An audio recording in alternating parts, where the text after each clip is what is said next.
Al-ghasab yaitu apa yang dimaksud dengan al-ghasab? Dalam bahasa Indonesia ya, artinya adalah akhdhus syai'i zulman, mengambil sesuatu dari orang lain secara zalim. Atau dalam istilah para fuqaha, para ahli fikih, al-istila ala haqqi ghairihi qahran bi ghairi haq. Al-istila menguasai hak orang lain secara paksa, ya, bi ghairi haqqin, dengan tanpa hak, menguasai hak orang lain dengan paksa tanpa hak. Maka di sini ya ikhwan kita katakan ini adalah kezaliman. Kalau bahasa Indonesia maksudnya merampas hak. Yang dinamakan al-ghasab itu merampas hak, memakai tanpa izin, menggunakan tanpa izin, mengambil tanpa izin. Dan di sini dua hal ya ikhwan, saudara-saudari sekalian yang mudah-mudahan kita dirahmati oleh Allah Subhanahu wa taala. Barang tersebut ya contohnya yang dighasab seperti tanah, rumah. Maka ini tidak boleh diambil dengan paksa. Barang-barang seperti ini tidak boleh diambil dengan paksa tanpa keridhaan orangnya. Atau misalkan mengambil hewan, kerbau, kemudian dipakai untuk membajak sawah.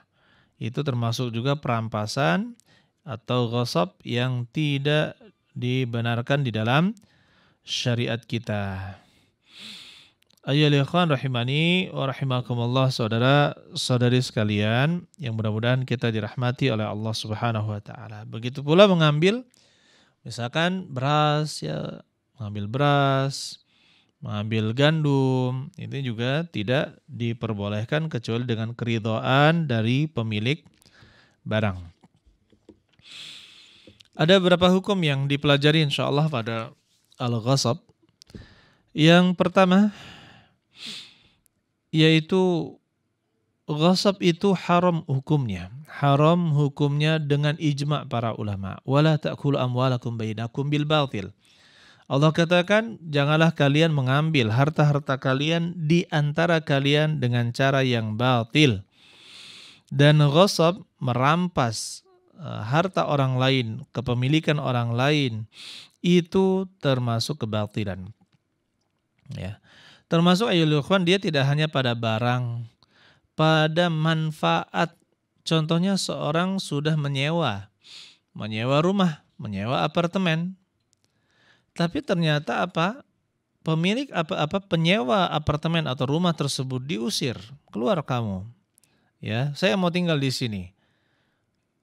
Penyewaan tersebut atau pengeluaran orang yang menyewa rumah kemudian dikeluarkan dengan paksa, kemudian dia tinggal di sana. Maka seperti ini juga termasuk al-ghasab alal manfaah. Ya, dia mengambil manfaat dengan cara yang tidak dibenarkan. Saudara-saudara sekalian, banyak sekali dalil yang mengharamkan perbuatan ghasab ini. Contohnya kata Nabi SAW, la yahillu malum ri'in muslim illa bi tibi nafsihi. Tidak halal harta seorang muslim kecuali dengan keridhaannya. Begitu pula kata Nabi SAW, man iqtata'a shibran minal ardi zulman, barang siapa yang mengambil satu jengkal dari tanah, dari bumi, zulman, dengan cara yang zalim, tuwiqahu min sab'i aradina, maka akan dikalungkan 7 lapis bumi. Ini kita ingatkan juga kepada saudara-saudara kita yang mungkin pernah menzalimi orang lain. Patok tanah misalkan diubah, walaupun hanya 1 jengkal, diubah ke sebelah sini. Ya, patok tanah walaupun sedikit diubah digeser ke sebelah sana. maka yang seperti itu adalah kezaliman, tidak diperbolehkan. Ya, itu adalah kezaliman dan tidak diperbolehkan. Ayyuhal ikhwan rahimani wa rahimakumullah, saudara-saudari sekalian yang mudah-mudahan kita dirahmati oleh Allah Subhanahu wa taala. Yang mengambil tanah tadi sejengkal, ini nanti dikalikan panjangnya, ya, berapa panjang itu luas dari tanah yang diambil, kemudian dikalungkan 7 lapis bumi ke bawah. Berarti apa? Sangat panjang ke bawah sampai ke inti bumi, itu dikalungkan di hari kiamat dan dia tidak akan bisa mengangkatnya. Ya, kita dikalungkan 1 ton 100 kilo aja, jangankan 100 kilo. Ya, leher kita dikalungkan berapa kilo? 50 kilo saja, terus menerus saja itu sudah mengazab kita.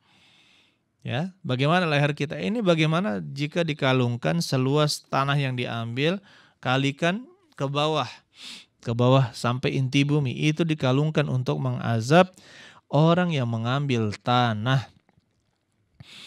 Begitu pula kata Rasulullah sallallahu alaihi wasallam, man kanat indahu li akhihi mazlamah, barang siapa yang dia memiliki kezaliman kepada saudaranya, falyatahallal minhul yawm, maka mintalah dihalalkan pada hari ini, qabla an la yakun dinarun wala dirham, sebelum tidak ada dinar dan dirham. Maksudnya di hari kiamat, ya. In kadat lahu hasanat, apabila dia memiliki kebaikan-kebaikan, ukhidha min hasanatihi wa utiyat lil mazlum, apabila dia punya kebaikan-kebaikan, pahala-pahala, maka dia akan diambil. Dia akan diapakan? Diambil kebaikannya dan diberikan kepada orang yang dizolimi. Wa ilam takun lahu hasanat, jika dia tidak memiliki kebaikan lagi, ukhidha min sayyiatil mazlum, maka dosa-dosa orang yang dizolimi itu dilimpahkan kepadanya. Faturihat alaih, dilimparkan, wa turiha finnar, kemudian dilemparkan ke dalam neraka, ya, ke dalam neraka. Oleh karena itu apa?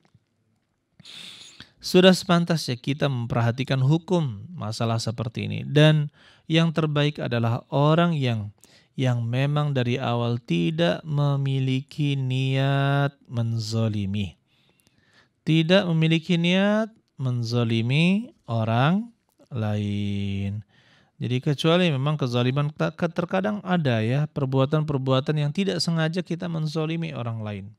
Kita tidak maksudkan itu, tetapi apa? Ternyata menzolimi orang lain. Maka kita harus segera, ya, minta maaf. Kalau misalkan memang itu adalah perbuatan zolim, maka kita harus segera minta maaf. Walaupun kita melakukannya tanpa sengaja, ya, tanpa sengaja.